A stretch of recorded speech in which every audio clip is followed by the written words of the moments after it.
দর্শকদের জন্য এই মুহূর্তের একটি বিশেষ সংবাদ। ফেসবুকে মিথ্যা বদনাম রটানোকারী দুষ্কৃতীর বিরুদ্ধে মামলার হুমকি শিক্ষকের। পাঁচগ্রাম টাউন হায়ার সেকেন্ডারি স্কুলের ত্রাণ শিবিরের দায়িত্বে থাকা শিক্ষকদের নামে ফেসবুকে মিথ্যা বদনাম কুৎসা রটানোকারী নুরুল হাসান নামের এক দুষ্কৃতীর বিরুদ্ধে মামলার হুমকি দিলেন শিবিরের ইনচার্জ চিরঞ্জীব রায়। তিনি অভিযোগ করে জানান, নুরুল হাসান নামের যুবকটি টাউন হায়ার সেকেন্ডারি স্কুলের নামে মিথ্যা অপবাদ ও গজব রটিয়েছে।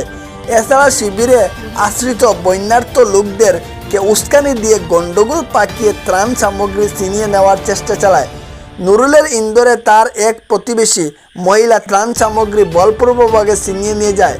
গতকাল রাতে এ ঘটনা ঘটার পর পাঁচগ্রাম পুলিশকে অবগত করান ইনচার্জ চিরঞ্জীব রায়। পুলিশ এসে ঘটনার পরিস্থিতি সামলে দিয়ে সামগ্রী উদ্ধার করা যায়নি। সামগ্রী ছিনতাইয়ের ফুটেজ রয়েছে ইনচার্জের হাতে। শনিবার এ ব্যাপারে চিরঞ্জীব রায় সার্কেল অফিসারের লিখিতভাবে অভিযোগ জানান। এ প্রতিলিপি সংশ্লিষ্ট সার্কেল কর্তৃপক্ষকে অবগত করানো হয়েছে।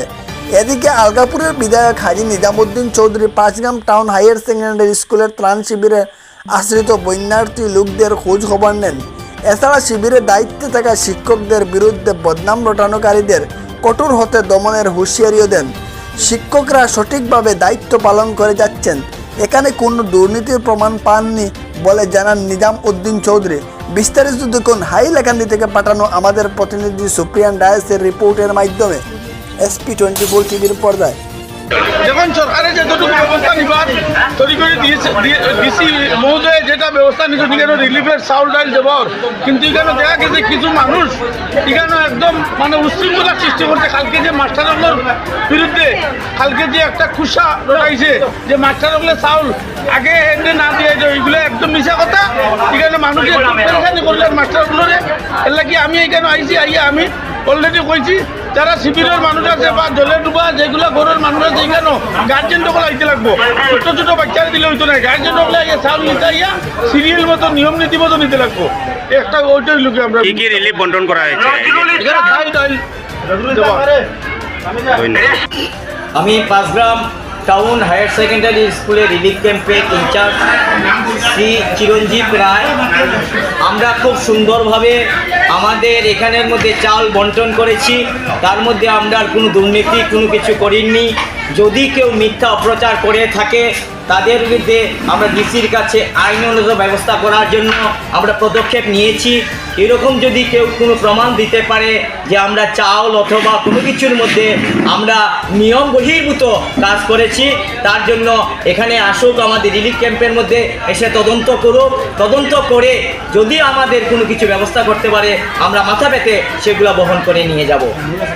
যৌনক একজন ব্যক্তি, তার নাম আমি জানি নুরুল হাসান। সে কিছু দুষ্কৃতিকারীদের নিয়ে নানা রকম প্ররোচনা করে আমাদের স্কুলের টিচারদের সুনাম অক্ষুণ্ণ করার জন্য এবং টিচারদের নাম অন্য লিস্টে নেওয়ার জন্য নানা রকম পন্থা অবলম্বন করছে। তাই দয়া করে আমি উপরন্ত ডিসির কাছে সেই ব্যাপারে কিছু অভিযোগ করেছি।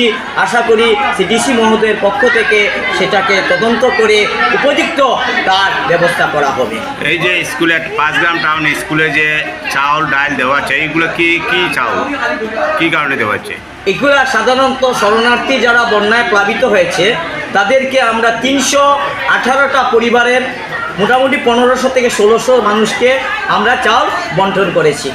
কত কুইন্টাল চাল, কত কুইন্টাল ডাল এসেছে? আমাদের 82 কেজি প্রথম এসেছিল, তারপরে এসেছিল আবার 82 কেজি ডাল এবং 9 কুইন্টাল, এদিকে 10 কুইন্টাল 19 কুইন্টালের মতো চাল এসেছে আমাদের 315 জন। হ্যাঁ, 19 বস্তা। টোটাল কতজন ক্যাম্পে আছেন? এখানে 1500 জনের উপরে আছে। ফ্যামিলি হচ্ছে 318 জন। 318 ফ্যামিলি। কত কেজি করে দেওয়া হচ্ছে? কত গ্রাম? 3 কেজি করে দেওয়া হচ্ছে চাউল। আর ডাল? ডাল দেওয়া হচ্ছে আধা কেজি করে, 500 গ্রাম করে। 500 গ্রাম করে 315 ফ্যামিলিকে। আপনার নাম? আমার নাম শ্রী চিরঞ্জীব রায়। ডিজাইনেশন? এটি Panchgram town high secondary school.